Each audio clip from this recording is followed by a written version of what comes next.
ইল্লাল্লাহ লা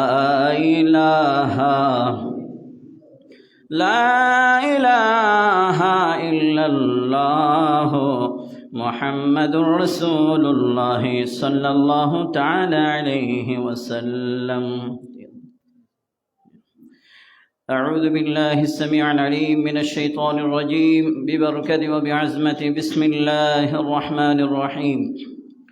حاميم والكتاب المبين إنا أنزلناه في ليلة مباركة إنا كنا منذرين فيها يفرق كل أمر حكيم. صدق الله مولانا العظيم وصدق رسوله النبي الحبيب الكريم ونحن على ذلك من الشاهدين والشاكرين والحمد لله رب العالمين. رب صل وسلم وبارك عليه. نهاية قابل احترام পবিত্র শাবান শরীফের দ্বিতীয় জুমার নামাজ আদায় করার মানুষে জমায়েত হওয়া পরম শ্রদ্ধাভাজন মুসলিম ইকরাম রাহিমানি ও রাহিমাকুমুল্লাহ, আসসালামু আলাইকুম ওয়া রাহমাতুল্লাহি ওয়া বারাকাতুহু। মহান রব্বুল আলামিনের দরবারে লাখ কোটি শুকরিয়া গুজার করছি যে রব্বুল ইজ্জত আজ আমাদেরকে পবিত্র মাসের মধ্যে, পবিত্র সময়ের মধ্যে আল্লাহ সুবহানাহু ওয়া তাআলা জুমার দিন আমাদেরকে জুমার নামাজ আদায় করার, আল্লাহ সুবহানাহু ওয়া তাআলা আমাদেরকে এই বুজুর্গ মসজিদে আসার বসার, আল্লাহ আজ্জা ওয়া জাল্লা সামান্যটুকু ইবাদত বন্দি করার আল্লাহ তৌফিক দান করেছেন। সে রব্বুল ইজ্জতের দরবারে সকলে শুকরিয়া আদায় করি। একবার বলি আলহামদুলিল্লাহ। সাথে সাথে রাসূল পাক সাল্লাল্লাহু আলাইহি ওয়াসাল্লামের কদম মোবারকে লাখ কোটি দরুদ সালাম হাদিয়া নজরানা পেশ করার পর আপনাদের শুকরিয়া আদায় করছি। ভক্তি শ্রদ্ধা মোহাব্বত নিয়ে, আন্তরিকতা সহিত ইখলাস নিয়ে এই বুজুর্গ মসজিদে পবিত্র জুমার নামাজ আদায় করার মানুষের জমায়েত হয়েছেন কিংবা হতে চলেছেন। আল্লাহু আজ্জা ওয়া জাল্লা আমাদের উপস্থিতি আল্লাহ কবুল আর মঞ্জুর করুন। সকলে বলি আমিন। সম্মানিত হাজী কিরাম, আপনাদের খিদমতে দণ্ডায়মান হয়েছে এবং কোরআন কারীম থেকে 4টি আয়াতে কারিমা তেলাওয়াত করেছি বরকত এবং সওয়াব হাসিলের উদ্দেশ্যে, এবং সাথে সাথে একটি বিষয় নির্ধারণ করেছি যে বিষয়টা আজ জুমার সাথে সাদৃশ্যপূর্ণ। সেই বিষয়টা হলো শবে বরাতের ফজিলত এবং আমল। এই সম্পর্কে সংক্ষিপ্ত সময়ে কোরআন হাদিসের আলোকে আমি গুনাহগারকে আলোচনা পেশ করার এবং আপনাদেরকে শ্রবণ করে আমল করার আল্লাহ তৌফিক দান করুন। সবাই বলে আমিন। সম্মানিত হাজী কিরাম, শবে বরাত আমাদের আজ এটা নতুন বিষয় নয়।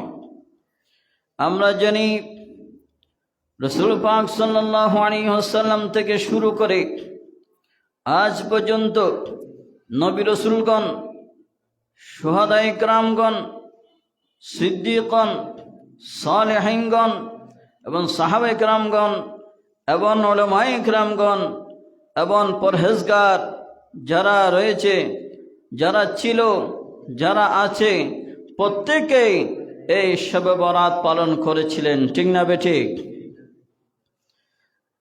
শবে বরাত অনেকেই অনেকভাবে মিসগাইড করতে চায়। এটি ফার্সি শব্দ। অনেকেই বলে শবে বরাত এটা কোরআন ও হাদিসে আছে কিনা। শবে বরাত নাই, তবে শবে বরাতের যে আরবি শব্দগুলো এসেছে ওগুলো আছে। শবে বরাত এটা হচ্ছে ফার্সি শব্দ। শব মানে রাত্রি, আর বরাত মানে পূর্ণময়, বরকতময়, পুণ্যময় রজনী। এটা ফার্সিতে তৎকালীন বুজুর্গান দিন উলামায়ে কিরামগণ, অধিকাংশ উলামায়ে কিরামগণ ফার্সিবিদ ছিলেন, ফার্সি ভাষাবিদ ছিলেন। তাই এটা প্রচলন হয়ে গিয়েছে, ফার্সি ভাষায় প্রচলিত হয়েছে। কোরআন কারীমের মধ্যে লাইলাতুল মুবারাকা এসেছে। ফার্সি শব্দ হচ্ছে শবে বরাত, আর আরবি ভাষা অনুযায়ী লাইলাতুল মুবারাকা, বরকতময় রজনী। আরবিতে বলা হয় লাইলুন, লাইলুন মানে রাত, আর মুবারাকা বরকতময়, পুণ্যময়। এবং হাদিস পাকের মধ্যে এসেছে লাইলাতুন নিসফি মিন শাবান। হাদিস পাকের ভাষায় লাইলাতুন নিসফি মিন শাবান এসেছে। আমার নবী জবান মুবারকের মধ্যে ঘোষণা দিয়েছেন যে শাবান মাসের যে 15 রজনী বা অর্ধ শাবান, যে 15 তারিখ রজনী, এই রজনীটা হলো অত্যন্ত বরকতমণ্ডিত রজনী।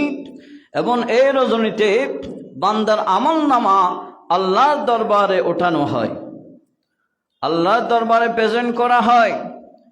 এবং এই শব বরাত থেকে শুরু করে আগামী শব বরাত পর্যন্ত 1 বছর কোন আল্লাহর বান্দা দুনিয়ার জমিনের মধ্যে আসবে, আদম আলাইহিস সালামের সন্তানগণ আসবেন, এবং যত আল্লাহ সুবহানাহু ওয়া তাআলার সৃষ্টি জগৎ আছে, যাদেরকে সৃষ্টি করবেন, দুনিয়ার জমিনের মধ্যে পাঠাবেন, প্রত্যেকের নাম লিপিবদ্ধ করা হয় এই শবে বরাতের রজনীতে। এবং কতজন আদম আলাইহিস সালামের সন্তান অর্থাৎ আল্লাহর বান্দা কতজন ইন্তেকাল করবে, মৃত্যুবরণ করবে, তাদের নাম এই রজনীতে লিপিবদ্ধ করা হয়। এবং শুধু এতটুকু বলে শেষ করেন নাই, হাদিসে পাকের মধ্যে আরো এসেছে 1 বছর পর্যন্ত রিজিকের বন্টন করা হয়। কাকে কাকে আল্লাহ সুবহানাহু ওয়া তাআলা বরকতমণ্ডিত রিজিক দান করবেন, এগুলো লিপিবদ্ধ করা হয়। এবং কতজন আল্লাহ সুবহানাহু ওয়া তাআলা আল্লাহর বান্দাদেরকে আল্লাহ ক্ষমা করবে, কতজন বান্দাকে ক্ষমা করবেন, এই ক্ষমাকারী বান্দাদের লিপিবদ্ধ নাম লিপিবদ্ধ করা হয় লাইলাতুন নিসফি মিন শাবান তথা লাইলাতুম মুবারাকা তথা শবে বরাতের রজনীতে। জোরে বলি সুবহানাল্লাহ। সেই জন্য আল্লাহ সুবহানাহু ওয়া তাআলা লাইলাতুম মুবারাকার এত গুরুত্ব দিয়েছেন। গুরুত্ব দিয়ে পবিত্র কোরআন কারীমের সূরা দুখানের মধ্যে আল্লাহ সুবহানাহু ওয়া তাআলা খুব চমৎকারভাবে বর্ণনা করেছেন। আল্লাহ সুবহানাহু ওয়া তাআলা প্রথমেই হরফে মুকাত্তিআত দ্বারা শুরু করেছেন। 25 নং পারা 14 নং পৃষ্ঠার মধ্যে এই সূরা বিদ্যমান। আপনারাও বাসায় গিয়ে খুলে দেখতে পারবেন। সূরা দুখান 1 নম্বর আয়াত থেকে পরপর 4টি আয়াতে আল্লাহ সুবহানাহু ওয়া তাআলা লাইলাতুম মুবারাকার গুরুত্ব তুলে ধরেছেন। এবং এই রজনীতে কি কি বন্টন করা হয় এগুলো আল্লাহ সুবহানাহু ওয়া তাআলা তুলে ধরেছেন। এগুলো আপনারা বাসায় গিয়ে কোরআনুল কারীম খুলে দেখবেন, পাশাপাশি তরজমা পড়বেন, অনুবাদ পড়বেন, তাহলে আপনাদের বুঝে আসবে এবং আরো বেশি বেশি আমল করতে ইচ্ছা করবে, ভালো ভালো কাজ করতে ইচ্ছা করবে এবং আপনার ঈমান মজবুত হবে। একটু বলি আলহামদুলিল্লাহ। সম্মানিত ইকরাম, পবিত্র কোরআন কারীমের সূরা দুখানের মধ্যে আল্লাহ সুবহানাহু ওয়া তাআলা ইরশাদ করেন, প্রত্যেকেই বরকত এবং সওয়াব হাসিলের উদ্দেশ্যে পাঠ করুন বিসমিল্লাহির রহমানির রহিম। হামিম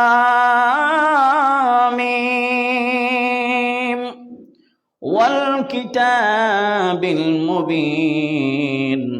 আল্লাহ সুবহানাহু ওয়া তাআলা বলেন হামিম, হরফে মুকাত্তিআত, এগুলো আল্লাহ সুবহানাহু ওয়া তাআলা একমাত্র, এগুলোর অর্থ আল্লাহ এবং আল্লাহ রাসূলই জানেন। হামিম, এরপর আল্লাহ পাক বলেন ওয়াল কিতাবিল মুবিন, এবং সুস্পষ্ট কিতাবের শপথ।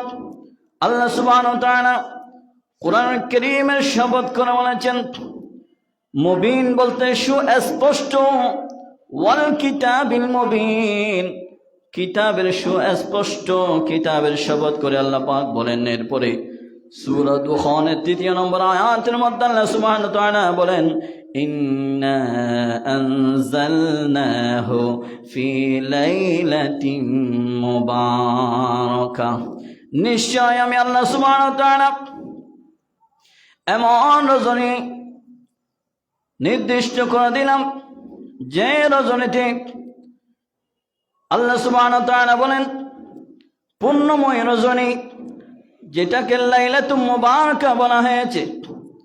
আল্লাহ সুবহানাহু ওয়া তাআলা বলেন আমি নাজিল করি ফি লাইলাতিন মুবারাকা, ওই পুণ্যময় রজনীতে ইন্না কুন্না মুযিরিন, নিশ্চয় আমি সতর্ককারী।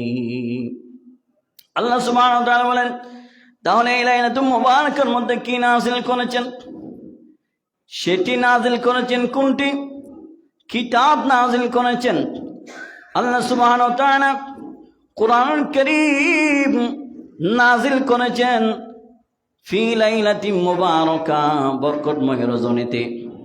এই আয়াতের তাফসীর দেখলাম, তাফসীরের মধ্যে এসেছে পবিত্র কুরআনুল কারীম, সম্পূর্ণ কুরআনুল কারীম লাওহে মাহফুজ থেকে আল্লাহ সুবহানাহু ওয়া তাআলা একসাথে নাজিল করলেন।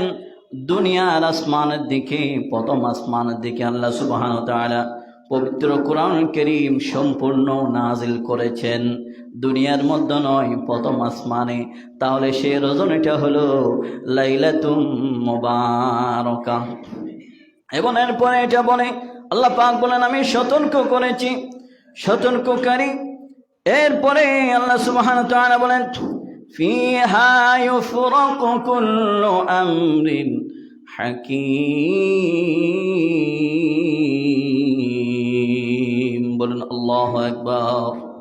আল্লাহ সুবহানাহু ওয়া তাআলা এই লাইলাতুল মুবারাকার মধ্যে কুরআনুল কারীম নাযিল করেছেন এবং এই রজনীর সম্পর্কে আল্লাহ পাক বলেন ফিহা ইউফরাকু কুল্লু আমরিন হাকীম, আমি এই রজনীতে বরকতময়, পুণ্যময়, হিকমতপূর্ণ কাজগুলো আমি এই রজনীতে বন্টন করে দিই। তাহলে আল্লাহ সুবহানাহু ওয়া তাআলা কুরআন কারীমের সূরা দুখানের ১ম আয়াত থেকে ৪র্থ আয়াত পর্যন্ত আল্লাহ পাক স্পষ্টভাবে বলেছেন। আল্লাহ সুবহানাহু ওয়া তাআলা কুরআনের শপথ করে, কিতাবের শপথ করে বলেছেন এবং আল্লাহ পাক বলেন নিশ্চয় আমি এই রজনীতে, বরকতময় রজনীতে কুরআন কারীম নাজিল করেছি। ব্যাখ্যার মধ্যে এসেছে, তাফসীরের মধ্যে সম্পূর্ণ কোরআন লৌহ মাহফুজ থেকে একসাথে নাজিল হয়েছে প্রথম আসমানে। এরপর জিবরিল আমিন ইনি আমার নবী 23 বছর বয়সে ধারাবাহিকভাবে অল্প অল্প করে সেখান থেকে লৌহ মাহফুজ থেকে প্রথম আসমান এসেছে। এই প্রথম আসমান থেকে অল্প অল্প করে নবীজির কাছে ওহী নিয়ে আসতেন। একটু বলুন সুবহানাল্লাহ। তাহলে এই কোরআন কারীম সম্পূর্ণ নাজিল হতে, সম্পূর্ণ আনতে কোন জায়গায় কোন কোন আয়াত লাগবে, কোন কোন ওহী লাগবে, এটা অল্প অল্প করে নিয়ে এসেছেন প্রথম আসমান থেকে আমার নবীজির কাছে। মাত্র 23 বছরে সম্পূর্ণ 30 পারা কোরআন কারীম নাজিল হয়েছে। একটু বলুন আলহামদুলিল্লাহ। এবং এটি সম্পূর্ণ নাজিল হয়েছে দুনিয়ার জমিনের মধ্যে। সে রজনীটা হলো লাইলাতুল কদর। একটু বলুন আলহামদুলিল্লাহ। লাইলাতুল কদরে দুনিয়ার মধ্যে আমার নবীজির কলবে 23 বছর সময় লেগেছে সম্পূর্ণ নাজিল হতে, আমার নবীজির কাছে আনতে। এবং লৌহ মাহফুজ থেকে এনেছেন একসাথে প্রথম আসমানে। তাহলে ওই প্রথম আসমান থেকে সম্পূর্ণ কোরআন কারীম নবীজির কাছে আনতে লেগেছে 23 বছর এবং সময়টা সম্পূর্ণ হয়েছে, আনার সময় সমাপ্ত হয়েছে লাইলাতুল কদর। এটা বুঝবেন, মুফাসসির কেরাম এটা ব্যাখ্যা করে দিয়েছেন এবং সুন্দর একটা সমাধান দিয়েছেন। অনেকে এটা মিসগাইড করে যে কোরআন কারীম থেকে, কোরআন কারীম লাইলাতুল কদরের মধ্যে নাজিল হয়েছে, এটা শবে বরাতের মধ্যে নাজিল হয় নাই। শবে বরাত বলতে কোরআন হাদিসে কোনো কিচ্ছু নাই, এরকম বলে মানুষকে ধোঁকা দেওয়ার চেষ্টা করছে। ঠিক না বে ঠিক? এটা বুঝবেন। তাহলে আল্লাহ পাক শবে বরাতের প্রতিশব্দ আরবির মধ্যে লাইলাতুল মুবারাকা ব্যবহার করেছেন। আর শবে বরাত এটা হলো ফার্সি শব্দ। তা ফার্সি এটা আরবিতে কি এসেছে আমাদের সেটা দেখতে হবে। আমরা যে নামাজ পড়ি, নামাজ তো কোরআন শরীফে নাই, আসেনি? কি আছে? সালাত। তাহলে আরবি শব্দ কি এসেছে এটা আমাদের দেখতে হবে। রোজা, রোজা কি কোরআন শরীফে আসেনি? কোরআন শরীফে আছে কোন শব্দ? সিয়াম। সিয়াম অর্থ রোজা, রমাদান, রোজা, সিয়াম। আর নামাজের প্রতিশব্দ হচ্ছে সালাত। এরকম আমাদেরকে বুঝতে হবে। তাহলে এগুলো আপনাদেরকে বলে ধোঁকা দেওয়ার চেষ্টা করবে। এখন অনেকেই আলহামদুলিল্লাহ শিক্ষিত ব্যক্তি আছেন, ওনাদেরকে মিসগাইড করতে পারে না। তবে যেগুলো তাদের টার্গেট রয়েছে ওগুলোকে তারা মিসগাইড করে ফেলে। তা আপনারা দিকে একটু সতর্ক থাকবেন। তা লাইলাতুল মুবারাকার মধ্যে নবীজি বেশি বেশি ইবাদত বন্দি করতেন। আপনাদেরকে তো বলেছিলাম গত জুমায়, বেশি রমাদান রেখেছেন, রোজা রেখেছেন। এবং এটা হাদিস পাকের মধ্যে এসেছে, ইবনে মাজাহ শরীফের 1388 নং হাদিস। এই হাদিস পাকের মধ্যে খুব চমৎকারভাবে একটি কথা এসেছে। এই লাইলাতুল মুবারাকার মধ্যে আল্লাহ সুবহানাহু ওয়া তাআলার স্পেশাল রহমতের ফেরেশতা আল্লাহর রহমত বরকত নিয়ে এই দুনিয়া জমিনের মধ্যে আসেন। কোন সময়? 14 শাবান মাগরিবের পর থেকে, অর্থাৎ 15 শাবান শুরু হওয়ার পরপরেই তারা দুনিয়া জমিনের মধ্যে চলে আসেন। এই হাদিসে পাক রাওয়ায়াত হচ্ছে হযরত আলী ইবনে আবি তালিব রাদিয়াল্লাহু তাআলা আনহুমা। উনি বর্ণনা করেছেন, ক্বাল ক্বাল রাসূলুল্লাহি, সবাই পড়ুন, সাল্লাল্লাহু আলাইহি ওয়াসাল্লাম, রাসূল পাক সাল্লাল্লাহু আলাইহি ওয়াসাল্লাম ইরশাদ করেছেন, ইদা কানাত লাইলাতুন নিসফি মিন শাবান ফাকুমু লাইলাহা ওয়া সুমু নাহারাহা। নবীজি ইরশাদ করেছেন, শাবান মাসের মধ্যে এমন একটি রজনী রয়েছে যে রজনীটা হলো লাইলাতুন নিসফি মিন শাবান, শাবান মাসের অর্ধ শাবানে, অর্থাৎ 15 তারিখ, 15 রজনী শাবানের। ফাকুমু লাইলাহা ওয়া সুমু নাহারাহা, তোমরা সেই লাইল যদি পাও, সেই রাত্রি যদি পাও, তাহলে তোমরা জাগ্রত থেকে তোমরা ইবাদত বন্দি করবা। কি করার জন্য বলেছেন? আমাদেরকে ইবাদত করার জন্য বলেছেন। অনেকেই মিসগাইড করে, সারা বছর আপনি ইবাদত করেন না, এক রাতে কেন ইবাদত করবেন? এক রাতে, এটা কোরআন হাদিসে আসেনি, এরকম বলে উড়িয়ে দেয়। 5টি রজনীর কথা আল্লাহ পাক স্পেশালভাবে নবীজির মাধ্যমে আমাদেরকে স্পেশাল রজনী দান করেছেন। অত্যন্ত মহব্বত করে উম্মতে মুহাম্মদীদের এই পুরস্কার দিয়েছেন যে তাদের হায়াত কম হবে, তারা হায়াত পাবে অল্প, কিন্তু তাদের আমল নামা হবে অন্যান্য নবীদের উম্মতের চেয়ে আরো 1000 গুণ বেশি, লক্ষ কোটি গুণ বেশি। সে রজনীগুলোর মধ্যে ইবাদত বন্দি করতে পারলে তারা 1000 1000 লক্ষ কোটি কোটি গুণ হায়াতের চেয়ে আরো বেশি তারা সওয়াবের অধিকারী হবে। সেই রজনীগুলো হাদিসে পাকের মধ্যে এসেছে। সেই রজনীগুলো হলো লাইলাতুন নিসফি মিন শাবান একটি, এবং লাইলাতুল কদর দুইটি, 2 ঈদের 2 রজনী, তাহলে 4টি। আর একটি কোনটি? এটা হচ্ছে রজবুল মুরাজ্জব শরীফের প্রথম রজনী। এই রজনীগুলোর মধ্যে স্পেশালভাবে যারা ইবাদত বন্দি করবে তাদের আমল নামা এত বেশি হবে, এত বেশি হবে, হাদিস পাকের মধ্যে এসেছে পাহাড় চেয়ে আরো অনেক গুণ, 1000 গুণ বড় হবে তাদের আমল নামা। সে রজনীগুলোর মধ্যে আমরা ইবাদত করতে রাজি আছি না নাই? উম্মতে মুহাম্মদী হলে আপনারা ইবাদত বন্দি করবেন। আর যারা উম্মতে মুহাম্মদী নয়, যারা ইহুদি, খ্রিস্টান, নাসারা লেবাসদারি, মুসলিমের লেবাস ধরেছে, তারা ওই রজনীগুলোর মধ্যে মসজিদের দরজা তালা মেরে চলে যায়। তারা ইবাদত করে না, তারা ফতুয়া লাগায় বেদাত।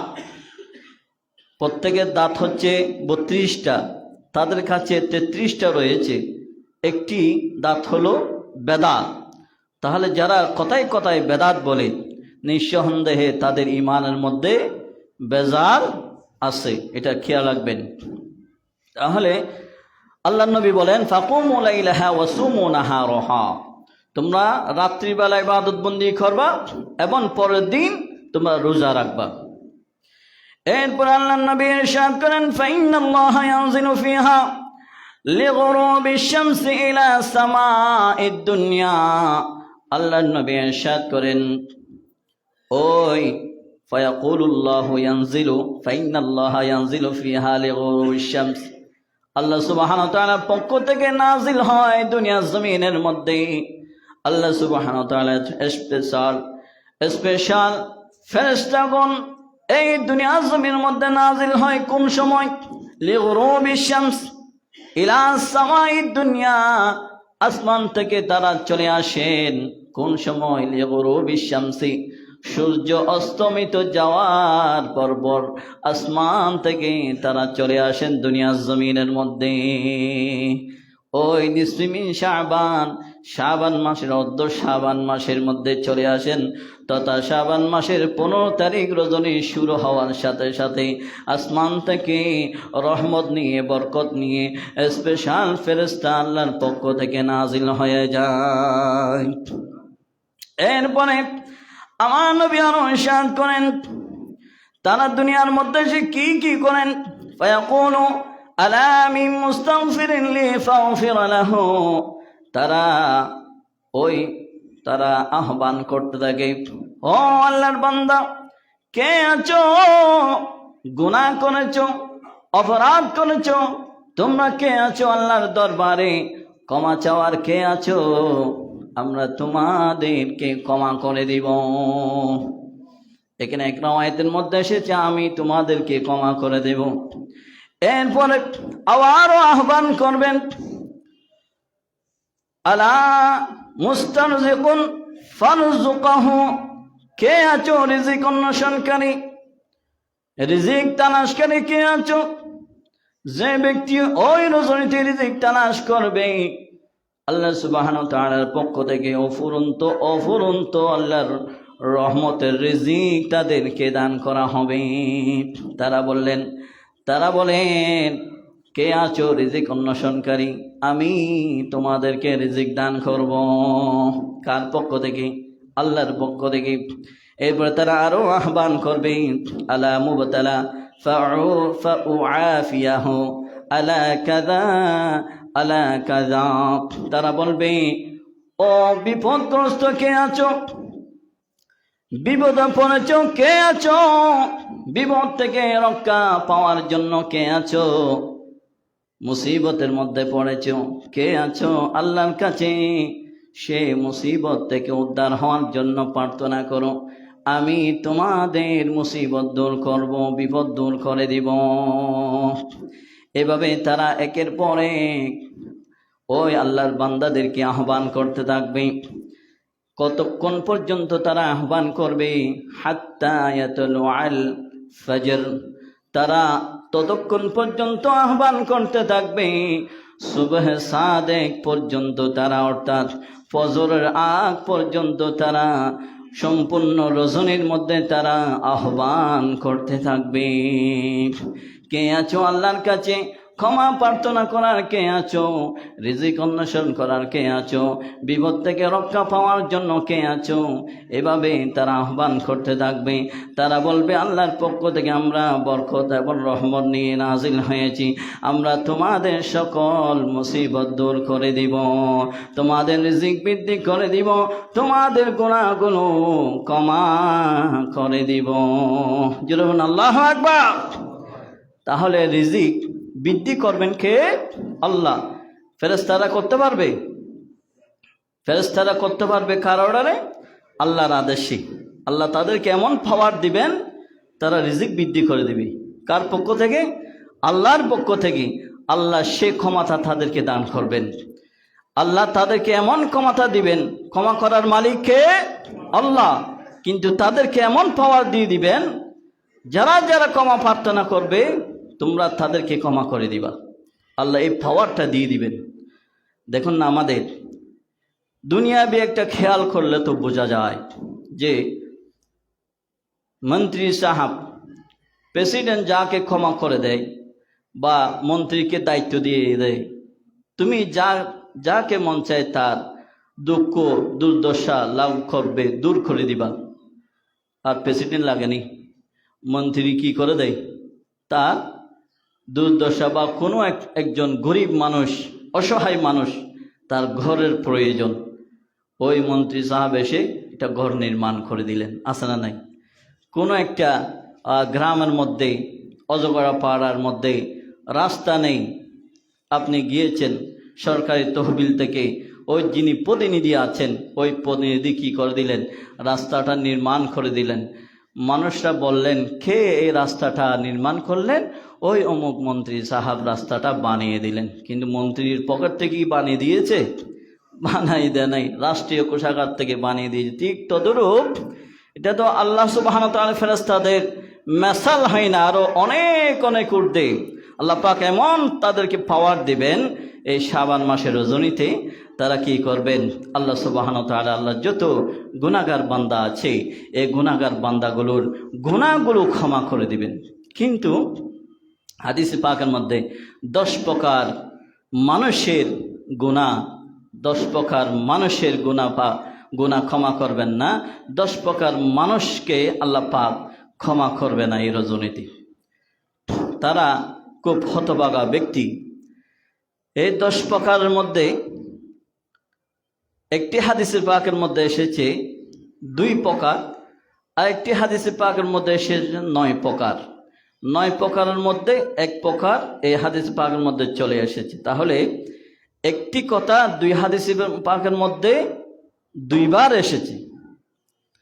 তাহলে 2 বার যেটা এসেছে ওইটা একটা ধরলে তাহলে 10 প্রকার হয়।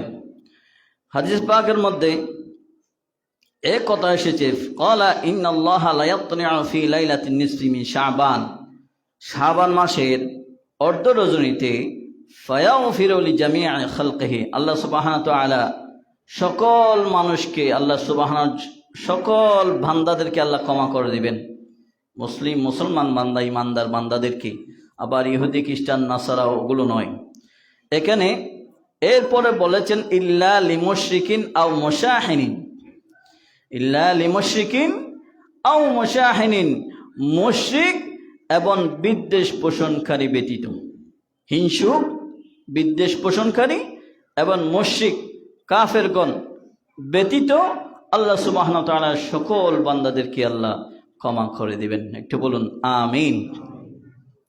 এবং আর সময় শেষের দিকে, আর বাকি 9 প্রকারগুলো আপনাদের খেদমতে আগামী লাইলাতুল মুবারাকা শবে বরাতের রজনীতে ইনশাআল্লাহ আজিজ আলোচনা করা হবে। এবং আমি একটু সংক্ষেপে বলে দিই, যারা জাদুটোনা করেন মানুষকে ক্ষতি করার জন্য তাদের দোয়া কবুল হবে না, যারা মদ্যপান করেন তাদের দোয়া কবুল হবে না, এগুলো থেকে সরে আসবেন। এবং যারা জানাবে বিচার করে তাদের দোয়া কবুল হবে না, এবং যারা আত্মীয়তার সম্পর্ক বিচ্ছিন্ন করেন তাদের দোয়া কবুল হবে না। 5 নম্বর, যারা মা বাবার অবাধ্য সন্তান তাদের দোয়া কবুল হবে না। এবং যারা কৃপণ, বখিল, দান সদকা করে না, গরিব মানুষদেরকে দেয় না, তাদের কাছে টাকার পরও বখিলি করে, মসজিদ মাদ্রাসা এতিমখানার মধ্যে গরিবদেরকে দান সদকা করে না, কৃপণ, তাদের দোয়া কবুল হবে না। এবং হিংসুক ব্যক্তিদের দোয়া কবুল হবে না। এবং পরনিন্দা যারা করেন, পরনিন্দা করে বেড়ায় না, একে অপরের বদনামি করে বেড়ায়, 3 রাস্তার মোড়ে, চায়ের দোকানের মধ্যে বা গল্প গুজবে 3 জন ব্যক্তি একসাথে হলে, 2 জন ব্যক্তি একসাথে হলে 3য় ব্যক্তির কি করে, পরনিন্দা করে। এগুলো কবুল হবে না। 8 নম্বর। 9 নম্বর হচ্ছে যারা 3 দিনের বেশি মুসলমান ভাই একে অপরের সাথে 3 দিনের বেশি যে কথা বলবে না তাদের দোয়া কবুল হবে না। এই 9 বা 10 প্রকার বলে দিলাম সংক্ষেপে। এই 10 প্রকার যাদের কাছে, যাদের অন্তরের মধ্যে 10 প্রকার থেকে যে কোনো 1 প্রকার আছে বা 2 প্রকার আছে, এখান থেকে সরে আসবেন। ওই রজনীতে আপনি আল্লাহর দরবারে তওবা করবেন, ক্ষমা চাইবেন। আল্লাহ সুবহানাহু ওয়া তাআলা আপনার উপর যদি দয়া হয়, আল্লাহ সুবহানাহু ওয়া তাআলা স্পেশাল রহমতের দৃষ্টি দিয়ে ওই রজনীতে তাকাবেন আল্লাহর বান্দাদের দিকে। আপনি যদি চাওয়ার মতো যদি চাইতে পারেন, তাহলে আল্লাহ পাক এক নিমেষে আপনার জীবনের সমস্ত গুনাহ মাফ করে আল্লাহর নেককার বান্দা হিসেবে আপনাকে কবুল করে নেবেন। সকলে বলি আমিন। ওয়া আখিরু দাওয়ানা আনিল হামদুলিল্লাহি রাব্বিল আলামিন। ওয়াসসালামু আলাইকুম।